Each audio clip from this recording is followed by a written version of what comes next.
নমস্কার বন্ধুরা, প্রতিমা রান্নাঘরে সব বন্ধুদেরকে স্বাগত জানিয়ে শুরু করছি আজকের রেসিপি। আজকে আমি তোমাদের সাথে শোল মাছের টকের রেসিপি শেয়ার করব পাকা তেঁতুল দিয়ে। তার জন্যে আমি পরিমাণ মতো তেঁতুল নিয়ে প্রথমে জলের মধ্যে ভিজিয়ে দিলাম তেঁতুলটা। আর দেব এই মিষ্টি কুমড়ো আর রাঙা আলু। রাঙা আলুটা বেশ বড়, সেই জন্যে হাফ নিচ্ছি, আর মিষ্টি কুমড়োও ঠিক এক ফালি নিচ্ছি। এখন এই রাঙা আলু আর মিষ্টি কুমড়োটাকে আমি কেটে ধুয়ে নিয়েই ফিরে আসছি, তোমরা পুরো রেসিপিটা দেখতে থাকো। দেখো, রাঙা আলু মিষ্টি কুমড়ো কাটার পর ধুয়েও পাশাপাশি আলাদা করে রেখেছি, আর বেশ বড় বড় করে এই রাঙা আলুটা কেটেছি, আর মিষ্টি কুমড়োটার একটু সবুজ ছালটা রেখেছি, এটা বেশ খেতে ভালো লাগে। দেখো, শোল মাছও তার সাথে আমি ধুয়ে নিয়েছি। আমি এখানে একটা গোটা মাথাকে হাফ হাফ করে নিয়েছি, আর লেজটা নিচ্ছি। মাছও ধোয়া হয়ে গেছে, এখন মাছে দিয়ে দিচ্ছি পরিমাণ মতো লবণ, আর দেব পরিমাণ মতো হলুদ। তারপর ভালো করে হাত দিয়ে মাছের মধ্যে লবণ আর হলুদটা মাখিয়ে নেব। একেবারে সহজ রেসিপি, কিন্তু এই রেসিপিটা ভীষণ টেস্টি হয়। গরমের দুপুরে ভাত খেতে জাস্ট ফাটাফাটি লাগে। দেখো, মাছে লবণ আর হলুদটা মাখানো হয়ে গেছে। তেঁতুলটা যে ভিজিয়েছিলাম, তেঁতুলটা কিন্তু নরম হয়ে গেছে, সেই জন্যে ভালো করে তেঁতুলটাকে মেখে এর খোসাটা বাদ দিয়ে দেবো। এই যে শক্ত কালো অংশটা, এটা আমি বাদ দিয়ে দেবো। সুন্দরভাবে তেঁতুলটারও কাইটা বের করা হয়ে গেছে, মাছে লবণ হলুদ মাখানো হয়ে গেছে, রাঙা আলু আর মিষ্টি কুমড়োও কেটে ধোয়া হয়ে গেছে। চলো তাহলে এবার টকটা আমি কিভাবে রান্না করি সেটা তোমরা দেখতে থাকো।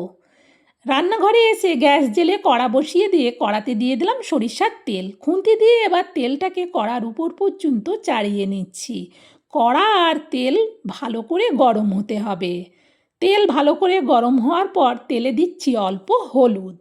এরপর আমি এতে দিয়ে দিচ্ছি মাছের মাথা, আর দিচ্ছি মাছের লেজটাও। একসাথেই 3 পিসকে ভেজে নেব। দেওয়ার পর 2 মিনিট অপেক্ষা করার পর এগুলোকে এবার আরেক সাইড হওয়ার জন্যে খুন্তি দিয়ে উল্টে দিচ্ছি। খুন্তি দিয়ে ভালো করে মাছকে এদিক ওদিক উল্টে পাল্টে দেখে নিলাম। মাছ কিন্তু বেশ সুন্দর করে কালার হয়ে ভাজা হয়ে গেছে, সেটা কিন্তু তোমরাও দেখে নিশ্চয়ই বুঝতে পারছো। আর বেশি এগুলোকে ভাজবো না, এবার আমি মাছগুলোকে তুলে নিচ্ছি।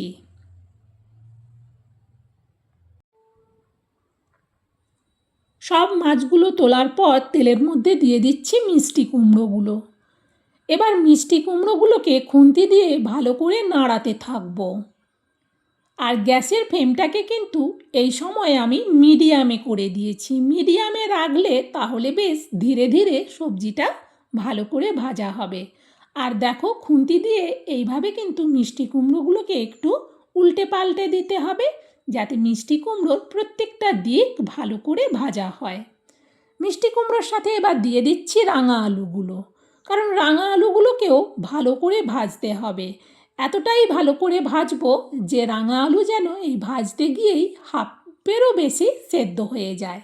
সেই জন্যে ভালো করে তেলের মধ্যে রাঙা আলুগুলোকেও এবার উল্টে পাল্টে দিচ্ছি। কতজন বন্ধু এইভাবে পাকা তেঁতুল দিয়ে শোল মাছের রাঙা আলু আর মিষ্টি কুমড়ো দিয়ে টক খেয়েছো জানি না। এইভাবে টক বানালে গরম ভাত খেতে জাস্ট ফাটাফাটি লাগে। আর যারা কখনো খাওনি, একদিন বানিয়ে খেয়ে দেখো, দুর্দান্ত একটা রেসিপি।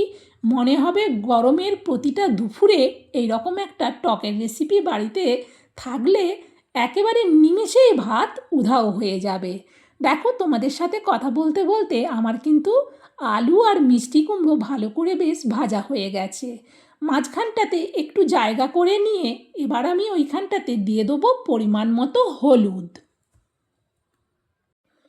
আজ সেরকম কিচ্ছু মশলা তো এতে দিতে হবে না। হলুদটা দেওয়ার পর একটু ভালো করে সবজির সাথে হলুদটাকেও ভেজে নিলাম।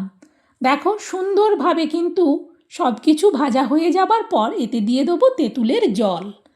তবে ঝোলটা যে যেমন রাখতে চাইবে সে সেই অনুযায়ী টকের জলটা দিও। ভালো করে একটু দেখে নেওয়ার পরেতে আরেকটু জল দিলাম। খুন্তি দিয়ে ভালো করে নাড়িয়ে দেখে নেওয়ার পর এবার এটাকে ঢেকে দেবো। ঢেকে দিয়ে গ্যাসটাকে কিন্তু বাড়িয়ে দেবো, বাড়িয়ে দিলে তাড়াতাড়ি ফুটে উঠবে। ফুটে ওঠার আওয়াজ হতেই আমি কড়ার থেকে ঢাকনাটা সরাচ্ছি। দেখো টকটা বেশ সুন্দরভাবে ফুটে গেছে। আগে খুন্তি দিয়ে ভালো করে একটু নাড়িয়ে দেখে নিলাম। দেখে নেওয়ার পর এতে আমি দিয়ে দেবো এবার পরিমাণ মতো লবণ, আর এতে দেব চিনি। আমি এখানে চিনিটা একটু বেশি দিচ্ছি, 1 চামচ ভর্তি করে দেওয়ার পরও আরও হাফ চামচ দিলাম। এই চিনিটা দিলে কিন্তু ভীষণ টেস্টি হয় টকটা। খুন্তি দিয়ে নাড়ার পর ঢেকে দিয়ে গ্যাসটা কমিয়ে দিলাম। প্রায় মিনিট 3 বাদে আবারও কড়ার থেকে ঢাকনাটা সরাচ্ছি। দেখো টকটা ফুটছে আস্তে। খুন্তি দিয়ে ভালো করে একটু নাড়িয়ে দেখে নেবো বিশেষ করে রাঙা আলুটা সেদ্ধ হয়ে এসছে কিনা। রাঙা আলুটা সেদ্ধ হয়ে এসছে। এখন এতে দিয়ে দেবো মাছগুলো দেওয়ার পর আবারও খুন্তি দিয়ে ভালো করে মাছগুলোকে টকের ঝোলের মধ্যে ডুবিয়ে দিলাম। টকের ঝোলের মধ্যে ডুবিয়ে দেওয়ার পর এতে আমি দিয়ে দেবো কাঁচা লঙ্কা। 2টো কাঁচা লঙ্কাকে মাঝখান থেকে পুরো হাফ করে কেটে দিয়েছি। এই লঙ্কাটা দিলে এইভাবে লাস্টের দিকে ভীষণ সুন্দর একটা টকের সেন্ট হয়। এখন এটা আবারও ঢেকে দিলাম। আবারও প্রায় মিনিট 3 বাদে আমি টকের ঢাকনাটা খুলছি। কি ভীষণ সুন্দর সেন্ট! যখন তোমরা আমার দেখানো পদ্ধতিতে বানাবে তখন তোমরাও কিন্তু এই সুন্দর সেন্টটা পাবে। টকের মিষ্টি কুমড়ো, রাঙা আলু সব সেদ্ধ হয়ে টকটা একেবারে রেডি। এবার এই টকটা আমি নাবিয়ে নেব। একটা বড় স্টিলের জায়গার মধ্যে টকটা আমি ঢেলে নিচ্ছি।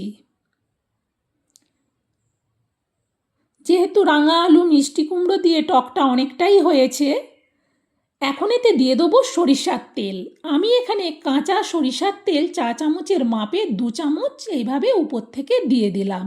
এতে কিন্তু টকটার সেন্ট আরও বেড়ে যাবে, টেস্টটাও দারুণ হয়।